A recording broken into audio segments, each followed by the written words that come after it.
Соева на вистина се трудиме во секоја емисија да имаме некаков светол пример за тоа како можете да им се најдете на луѓето чија помош им е најпотребна и ми се чини Јована дека Февзи Али веќе ние како и редовен соработник, бидејќи неговиот лик и дело и колку многу се труди на луѓето да им помага е некако и препознатливо за утринската програма.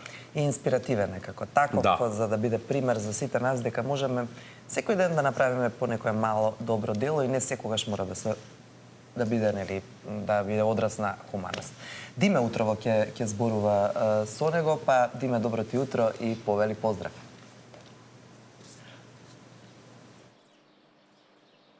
За хуманоста велат дека не познава граници, а најдобро тоа го знае Али Февзи, кој со години хуманоста е негов заштитен предзнак. Без разлика за каков верски празник станува збор, дали е за Великден, дали е за Рамазан или Курбан Бајрам. Али Февзи секогаш наоѓа начин како да им помогне на социјално загрозените. Ова го направи и за овој Великден кој што се уште го чествуваме. Добро утро, Али. Чести привилегија е вака рано наутро да се разговара со тебе. Пајде за сите оние кои редовно ја следат твојата животна хумана приказна, веќе се добро запознаени, но за другите едно кратко потсетување како започнува твојата хумана мисија. Добро дојдов, фала што дојдовте.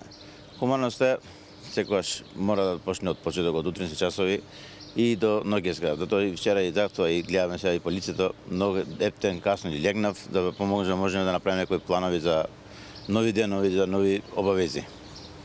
Приказната почнува пред 5 до 6 години, чинам, во ковид пандемијата. Што го поттикна Али Февзи тогаш да ги започне оние помасовни хуманитарни акции и тоа да го одржи во континуитет до ден денес? Мене ми даде поттик кога бев, тоа пак ќе кажам за пожара што ми беше, и тоа ми даде поттик дека денес како се утре може да не си, како што и песната што ДНК што беше, затоа што никогаш не знаеме што може да не се случи во животот, тоа секој поттик, секој чекор, секој миг да помогнеме на луѓето, тоа е најбитно.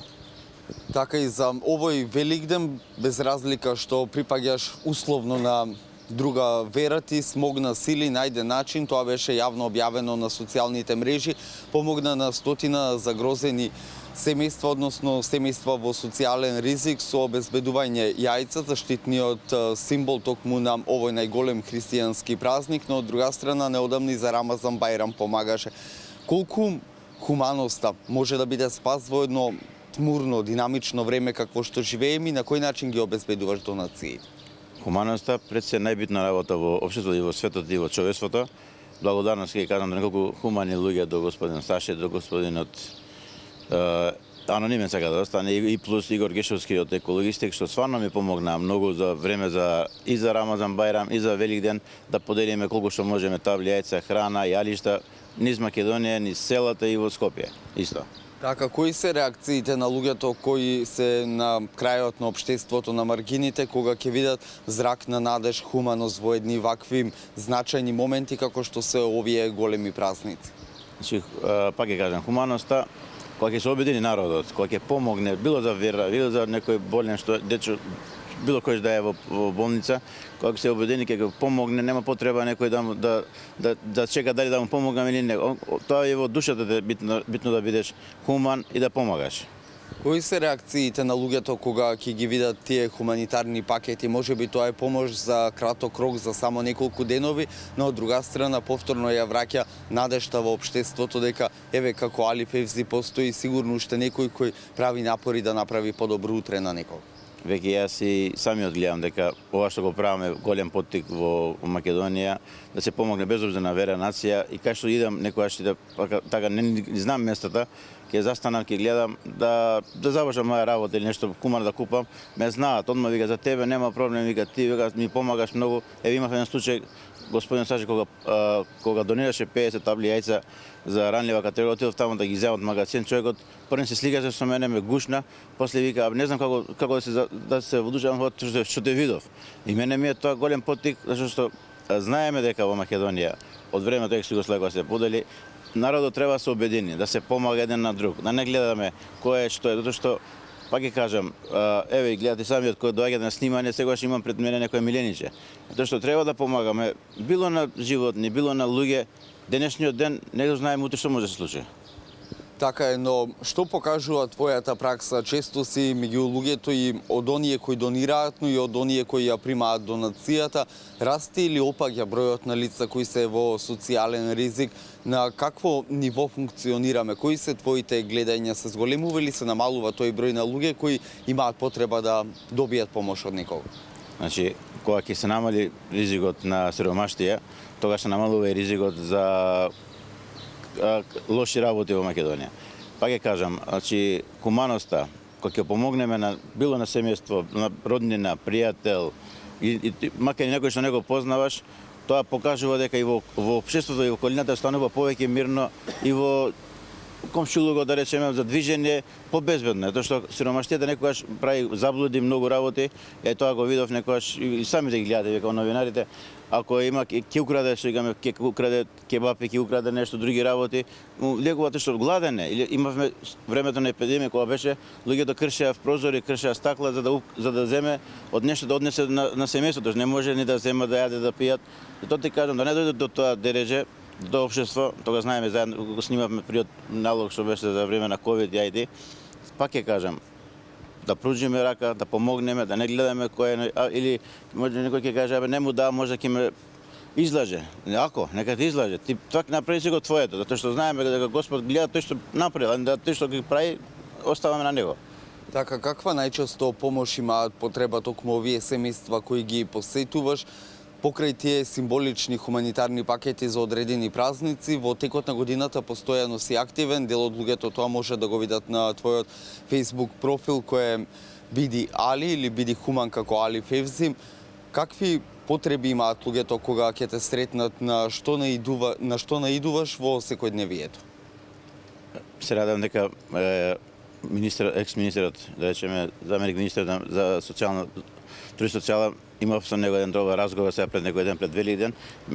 Ја го замолив да се видам пак со него, да седнеме, да видиме заеднички да се помогне на ранева категорија во Македонија, било со храна, било со некои други инструменти да се помогне и да имаме еден заеднички буџет. Државата да има еден заеднички, така како се случи со незгодата во Кочани, да не чекаме од луѓето дали ќе донираат, дали нема да донираат во Црвен крст или во некој, државата да се има еден свој буџет, одма да реагира, затоа што да не чекаме утре да биде. Така е, но тука се наметнува и прашањето колку општествено одговорни компании имаме во Република Македонија. Знаат ли општествено одговорните компании да смогнат сили да се обединат и барем еве преку тебе, преку како канал да стигне помошта таму каде што е потребна? Знаат ли да донираат?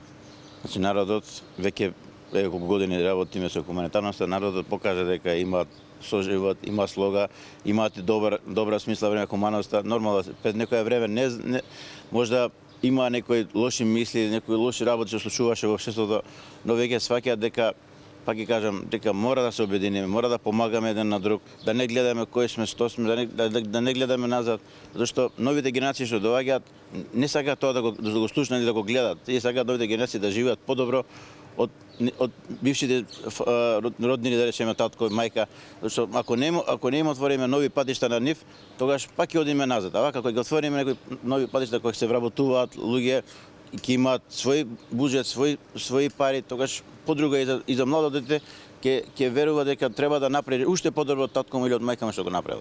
Така делумно ја сподели Али и пораката до гледачите, но во интерес на времето што имаш да им порачаш и нам општествените чинители, функционери, но од друга страна и до сите оние граѓани на кои имаат потреба од твојата помош, како може да стапат во контакт со тебе и со тоа барем на момент да видат едно поубаво утре, да видат една посветла надеж? Значи јас сега пак ќе кажам, еве на 25 идеме на интернационал куп за фризери во Анталија, каде македонското знаме ќе се вее.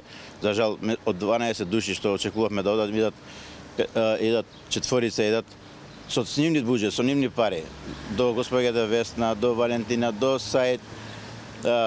Се потрудивме и македонското знаме да се вее, со химната исто да биде таму, отпеена на 12 држави. За жал со нашите буџет толку молевме на институциите да помогнат и другите колеги што не остана, што не замина, беа врвни мајстори, но се надам дека хуманоста веќе ќе тропне на врата, дека и ние како мали занечи ќе направиме едно добар потек во Македонија, не да не оставаме гладни семејства.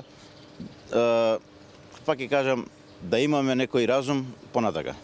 Али Февзи, хуманитарецот или берберот хуманитарец познат на јавноста, гостин во утринската насител. Благодарам. Ви благодарам што дојдовте на овие утрински часови.